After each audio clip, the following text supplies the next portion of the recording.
কলকাতা থেকে সম্প্রচারিত আজকের সকালের গুরুত্বপূর্ণ বিশেষ খবরগুলি হলো লোকসভা নির্বাচনের প্রস্তুতি এবং রাজ্যের আইন শৃঙ্খলা পরিস্থিতি পর্যালোচনায় কালই রাজ্যে আসছেন মুখ্য নির্বাচন কমিশনার সহ নির্বাচন কমিশনের ফুল বেঞ্চ। আগামী দুদিন একাধিক বৈঠক নির্ধারিত রয়েছে।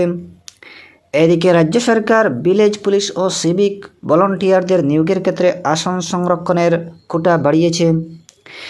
এদিকে স্বাস্থ্যসাথী কার্ড সংক্রান্ত নানা বেনিয়মের অভিযোগ নিরসনে রাজ্য সরকার কৃত্রিম বুদ্ধিমত্তার সাহায্য নেবে। অপরদিকে কলকাতা হাইকোর্টের নির্দেশ মতো ৬ সদস্যের বিশেষ তথ্যানুসন্ধানী দল কালই সন্দেশখালী সফর করেছে। এবারে শুনেন বিস্তারিত আলোচনা। লোকসভা নির্বাচনের প্রস্তুতি এবং রাজ্যের আইন শৃঙ্খলা পরিস্থিতি পর্যালোচনায় রাজ্যে আসছে নির্বাচন কমিশনের ফুল বেঞ্চ। মুখ্য নির্বাচন কমিশনার রাজীব কুমার এবং নির্বাচন কমিশনার অরুণ গোয়েল ছাড়া কমিশনের 11 জন আধিকারিক ইতিমধ্যেই কলকাতায় পৌঁছেছেন। আর রাতেই কলকাতায় আসছেন মুখ্য নির্বাচন কমিশনার এবং নির্বাচন কমিশনার। কাল থেকেই দফায় দফায় বৈঠকে বসার কথা আধিকারিকদের। রাজ্যের মুখ্য নির্বাচনী আধিকারিক আরিজ আফতারের সঙ্গে কাল কমিশনের অন্যান্য সদস্যের প্রাথমিক আলোচনা হবে বলে সূত্রের খবর। আজ কমিশনের পূর্ণাঙ্গ বেঞ্চ সকাল থেকে স্বীকৃতি রাজনৈতিক দলগুলি প্রতিনিধিদের সঙ্গে দফায় দফায় বৈঠক করবেন। জেলার নির্বাচনী আধিকারিক এবং পুলিশ প্রশাসনের কর্মকর্তাদের সঙ্গেও তাদের বৈঠকে বসার কথা। মঙ্গলবার আয়কর দপ্তর পুলিশ সহ বিভিন্ন সংস্থা ছাড়াও রাজ্যের মুখ্য সচিব এবং রাজ্য পুলিশের মহানির্দেশকের সঙ্গে বৈঠক করবেন কমিশনের সদস্যরা। ওই দিনই তারা মুখোমুখি হবেন সাংবাদিকদের। এদিকে কলকাতা সহ রাজ্যের বিভিন্ন জেলায় টহল দিতে শুরু করেছে আধা সামরিক বাহিনীর জওয়ানরা। কলকাতার সার্ভে পার্ক পূর্ব যাদবপুরে রুট মার্চ করতে দেখা গেছে বাহিনীকে। আগামী 7ই মার্চ আরও 50 কোম্পানি বাহিনী আসার কথা। বিভিন্ন স্পর্শকাতর এলাকায় টহল দেবে তারা। উল্লেখ্য, এবার লোকসভা নির্বাচনে এ রাজ্যের জন্য 920 কোম্পানি কেন্দ্রীয় বাহিনী চেয়েছে নির্বাচন কমিশন। অন্যদিকে জনসাধারণকে তাদের লোকসভা কেন্দ্রের বিশদ তথ্য এবং সেই এলাকায় চালু থাকা বিভিন্ন কেন্দ্রীয় সরকারি প্রকল্প ও উন্নয়ন সম্পর্কে অবহিত করতে আকাশবাণী কলকাতার সংসদ বিভাগ শুরু করেছে বিশেষ অনুষ্ঠান ভারত বিকাশ ডায়েরি। প্রতিদিন রাত 8:50 গীতাঞ্জলি প্রচার তরঙ্গে শুনুন 10 মিনিটের এই অনুষ্ঠান। আমাদের সোশ্যাল মিডিয়াতে অনুষ্ঠানটি সরাসরি শোনা যাচ্ছে। কালকের প্রতিবেদনে থাকছে রায়গঞ্জ ও বর্ধমান পূর্ব লোকসভা কেন্দ্র। এদিকে বিজেপি পশ্চিমবঙ্গে 2টির বেশি আসন পাবে না বলে রাজ্যের পুর নগর উন্নয়ন মন্ত্রী তৃণমূল কংগ্রেস নেতা ফিরহাদ হাকিম দাবি করেছেন। আজ বীরভূমের পাড়ুই পঞ্চায়েত মাঠে এক জনসভায় যোগ দিয়ে ফিরহাদ হাকিম বলেন, এর আগে বিজেপি 200টির বেশি আসন জিতবার দাবি করলেও 70টি আসনে আটকে যায়। ব্রিগেড জনসভায় প্রস্তুতি হিসেবে এদিন পড়ুয়ায় এই জনসভার আয়োজন করা হয়।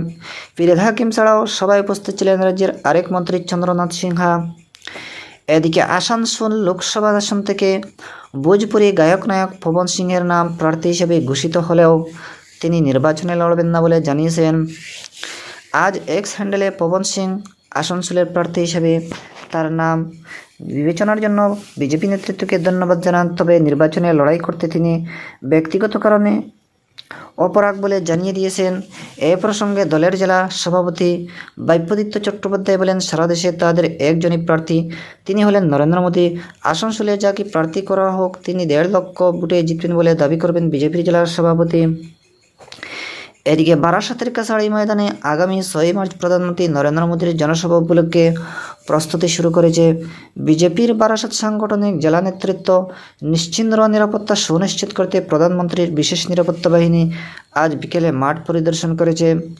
মেটাল ডিটেক্টর এবং স্নিফার ডগ নিয়ে মাঠ ও আশেপাশের এলাকা পরীক্ষা করে দেখা হয়।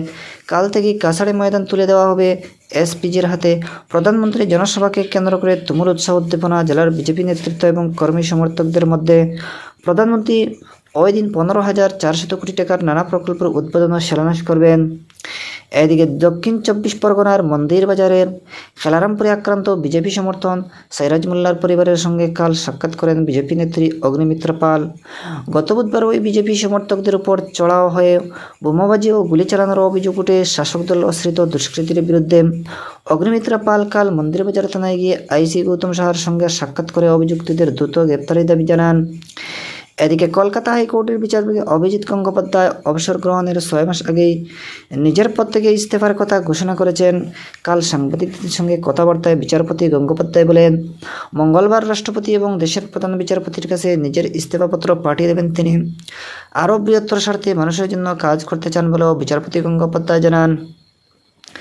এদিকে রাজনীতিতেও যোগ দেওয়ার ইঙ্গিত দিয়েছেন তিনি। আসন্ন লোকসভা নির্বাচনে কোনো রাজনৈতিক দলের প্রার্থী হওয়ার সম্ভাবনা উড়িয়ে দেননি হাইকোর্টের বিচারপতি গঙ্গোপাধ্যায়ের পদক্ষেপকে স্বাগত জানিয়েছেন রাজ্য বিজেপি সভাপতি সুকান্ত মজুমদার। এদিকে রাজ্য সরকার ভিলেজ পুলিশ ও সিভিক ভলান্টিয়ারদের নিয়োগের ক্ষেত্রে আসন সংরক্ষণের কোটা বৃদ্ধি করেছে। 10% থেকে বাড়িয়ে 15% করা হলো বলে রাজ্য স্বরাষ্ট্র দপ্তর সূত্রে খবর। পাশাপাশি সিভিক ভলান্টিয়ারদের নিয়োগের ক্ষেত্রে বয়সের ঊর্ধ্বসীমাও 27 বছর থেকে বাড়িয়ে 35 বছর করা হয়েছে। স্বাস্থ্যসাথী কার্ড ব্যবহার নিয়ে নানা বেনিয়মের অভিযোগ নিরসনে এবার আর্টিফিশিয়াল ইন্টেলিজেন্স বা কৃত্রিম বুদ্ধিমত্তার সাহায্য নিতে চলেছে রাজ্য সরকার। এর ফলে কোনো হাসপাতাল বা স্বাস্থ্যকেন্দ্র রোগীর ভুয়ো রিপোর্ট ও জাল কাগজপত্র তৈরি করলে তা তৎক্ষণাৎ হাতে নাতে ধরা পড়বে। জানা গেছে, স্বাস্থ্য সাথী প্রকল্পের একাধিক অভিযোগ খতিয়ে পাওয়া গেছে যে কোনো ক্ষেত্রে রোগী সামান্য অসুস্থতা নিয়ে বেসরকারি হাসপাতালে চিকিৎসা করালেও স্বাস্থ্য সাথী কার্ড একাধিক রোগের চিকিৎসা দেখিয়ে কয়েক লক্ষ টাকা বিল করা হয়েছে। কখনো বা রোগী ছুটি হয়ে যাওয়ার পরেও খাতায় কলমে অতিরিক্ত কয়েকদিন ভর্তি দেখানো হচ্ছে। এই সকল কারচুপি কৃত্রিম বুদ্ধিমত্তার ব্যবহারে সহজেই ধরে ফেলা যাবে। এদিকে কলকাতা হাইকোর্টের নির্দেশ মতো 6 সদস্যের বিশেষ তথ্যানুসন্ধানী দল আজ ফের সন্দেশখালী যায়। সেখানে প্রাথমিকভাবে বাধা দেওয়া হলেও আদালতের অনুমতির কাগজ দেখে পুলিশ তাদের সন্দেশখালী যাওয়ার অনুমতি দেয়।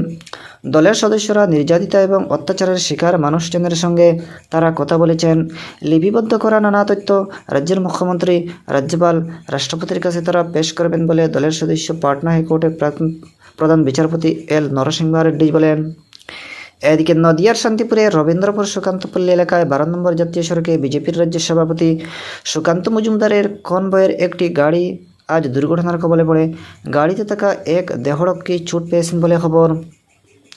এদিকে রেলের ওভারহেড তার সিঁড়ি শিয়ালদা দক্ষিণ শাখায় আজ সকাল ট্রেনের চলাচলে বেফকাত করে সকাল 8:45 নাগাদ নরেন্দ্রপুর স্টেশনের ওভারহেড তার ছিঁড়ে যাওয়ার বিভিন্ন স্টেশনে দাঁড়িয়ে পড়ে একাধিক ট্রেন। তবে ছুটির দিন থাকায় নিত্যযাত্রীদের চাপ এদিন ছিল না। প্রায় 2 ঘন্টা পর স্বাভাবিক হয় রেল পরিষেবা। এদিকে নৈহাটি স্টেডিয়ামে আজ AIFF-এর সাব জুনিয়র লিগ ফুটবলে ইস্টবেঙ্গল 2-3 গোলে BFA-কে পরাজিত করেছে।